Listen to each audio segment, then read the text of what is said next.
The world is entering a dangerous new era. The President of the United States says he will start nuclear weapon testing. And you have Russia on one hand watching, China on the other hand preparing. Africa is caught in the middle. And no one is talking about the danger it poses to the world and Africa in particular. Let's have this conversation. Welcome everybody. Don't forget to like the video and subscribe to stay connected. The world is changing very fast and we must stay informed. This is the best place for you to stay informed. Anyway, first of all, listen to this. They seem to all be nuclear testing. We have more nuclear weapons than anybody. We don't do testing. We've halted it many years ago. But with others doing testing, I think it's appropriate that we do also. Any details around the testing, sir? Like where, when? It'll be announced. You know, we have test sites. It'll be announced. Now pay attention to the last question the journalist asks. That is the most important question. Mr. President, where will you be conducting this test? Listen to the answer. Any details around the testing, sir? Like where, when? It'll be announced. You know, we have test sites. It'll be announced. It will be announced. That is the answer the president gave. That is not all. Listen to the vice president. The president's truth speaks for itself. We have a big arsenal, obviously. The Russians have a large nuclear arsenal. The Chinese have a large nuclear arsenal. Sometimes you've got to test it to make sure that it's functioning and working properly.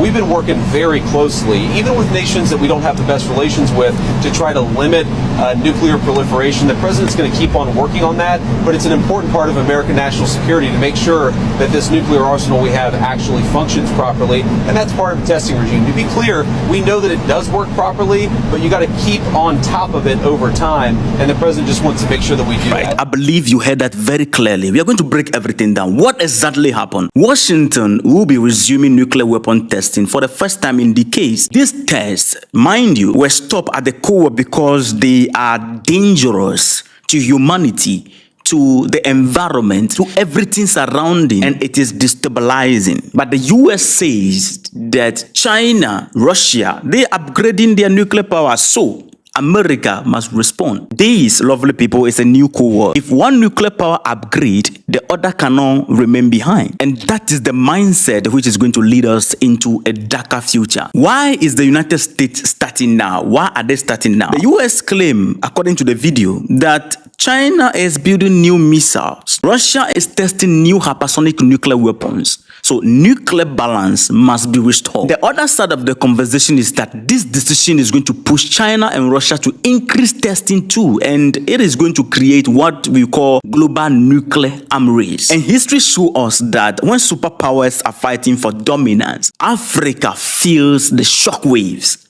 all the time. Now let's talk about the global danger in regards to this nuclear test. When these nuclear tests are done, family, radiation will spread through the atmosphere. Oceans will get contaminated. The weather patterns will be affected. In fact, nature will be affected. Cancer rates will definitely rise in exposed regions. Yes, that is the truth. Because even if these tests are conducted or these tests happen thousands of kilometers away, the truth is that its effect travels worldwide. So in the middle of this testing, humanity suffer. Now this is what I think the Western media won't say. France tested nuclear bombs in Africa. The United States of America consider African desert for test site. And this means that Africa is not just a spectator in nuclear politics. Africa is a resource in the nuclear war machine. We provide the resources for it and then provide the ground for testing. At the same time, let me give you one example of a direct nuclear testing in Africa. Between 1960 and 1966, France conducted nuclear tests in the Algerian Sahara Desert. These tests, according to report, exposed local populations to radioactive fallout. Health consequences as a result of these tests conducted include higher rates of cancer, birth effects, and radiation sicknesses in that region. Record shows that environmental damage was so severe and desert areas became contaminated, and some regions actually remain unsafe for habitation up to today. This is where the political trap is. If the US resumes nuclear testing, Russia and China, they are going to start striking alliance wherever they can, especially in Africa. To do what? To secure minerals, military base, influence. So Africa has become the chessboard in this testing game again. Because we know that in every global struggle, Africa has always been the battlefield and never the beneficiary. We don't benefit. We are always affected negatively. This must change, but it cannot change with the kind of leaders we actually have right now. So what all this means is that we are moving into a world where one wrong decision can destroy millions. And we need to talk about this because the return of this nuclear testing is not just America's business. It affects every African child. It affects the future generation because whatever effect will impact our environment, the following generation will inherit it. So this is the world we live in, and few people will make decisions to benefit their own self, and then it affects a lot of people. So in everything that the global powers try to achieve, sacrifices will be made, and these sacrifices include the loss of human life and the destruction of humanity. Normal citizens pay the price when leaders make decisions. And to Africa, it is not going to be difficult to bag them in their pocket. All they need to do is to, throw some few dollars on the table, and our leaders are on board. Our leaders are not going to face the consequences. You and I are going to be affected. I thought these are the people working to make sure that we achieve peace in this world. How do we achieve peace when everybody is actually testing nuclear power? How do we achieve peace when everybody is flexing their muscles against one another? How do we achieve peace when everybody is busy investing in building weapons of mass destruction? How do we achieve peace when the people who in the news always talk about global peace, global stability are building weapons and threatening each other? Family, there is a new Cold War going on and we need to talk about it. New Cold War, I said, but this one, it is different. We are not in a direct military war. Somehow, anyhow, proxy-wise, in some regions, there is direct military war. But I'm talking about a global competition for influence, technology, military dominance, resource, and alliances. The United States of America want to maintain its world leadership. China and Russia want to replace or weaken the US dominance in the global stage. The US is fighting to keep control over global trade, finance, like the dollar dominance, for example, and global military influence through alliances like NATO, leadership in technology, AI, chips, cyber security. But the United States, in trying to take control of this and be the giant, the big player, the US is facing domestic division. Number one, economic challenge from China. China is not taking it easy with the United States. Global backlash from many countries, including Africa countries. China as a rising giant. China is challenging the United States with their Belt and Road Initiative. They are using this to build infrastructure across the region, across Africa and beyond. They are using this Belt and Road Initiative to buy influence globally, especially Africa. China is moving ahead, influencing the world with their massive economic power. You see China growing very fast militarily and navy-wise. When you talk about technology like highway, 5G, AI, drones, and chips, China is rising. What is the ambition of China? I will say it as it should be. The ambition of China is to replace the US as the world leading power by 2049. I'm telling you the truth. Now, what is Russia doing? Russia has become the disruptor. Russia is disrupting the US authority in many cases. Russia, for example, is using military to disrupt the Western order. Number one example is Ukraine. When you talk about NATO, we are talking about the United States. Let's be factual here. We cannot deny the fact that the goal of NATO is to expand towards the east. But Russia is using military strategy to stop the agenda. Example, Ukraine.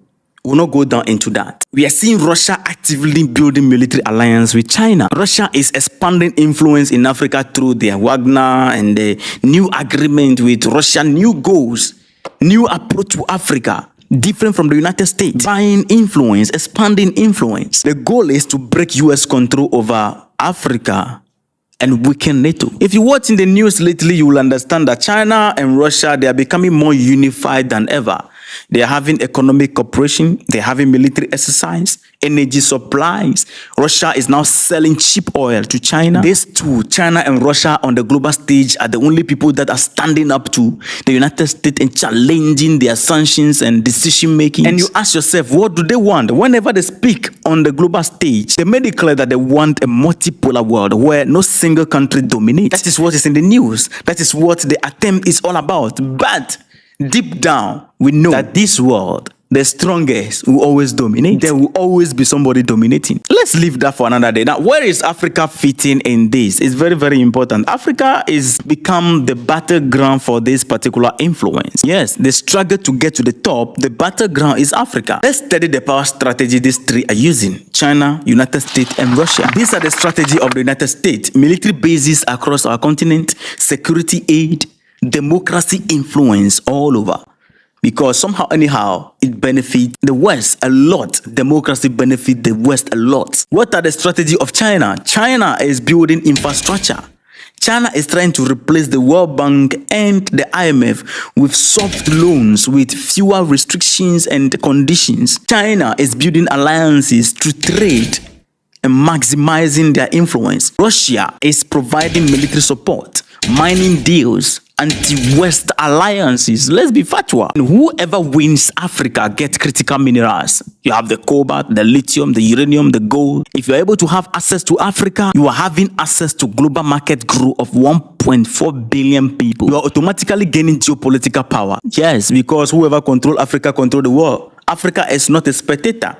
Africa is a prize and a player. So when we look at the big picture, we are witnessing a transformation of global power, a shift away from US dominance, but it's going to take a price to pay because everybody loves power, and to leave power, sometimes it takes bloodshed. But there's one truth which is certain: if China and Russia and major Africa alliances strengthen together, the balance of the world can change permanently. That is one fact. Now, the popular questions that people are asking out there is, why is Africa moving away from the West and cleaving to Russia? Is it from moving from another master to another master? China's loans and development, is it a debt trapped, or is truly a development model? Are we actually going to end up with a multipolar world, or we are going to have a power shift from the West to the East, where the East will have the same power the West had in the past and exercise it over all of us? Well, these are questions that I want you to answer in the comment section. Let's have this conversation. Anyway, this is Official Survivor. If you enjoyed this breakdown, hit the like button and subscribe to be part of the family. We need to stay informed, and this is the right place to be. Respect. See you in the next episode.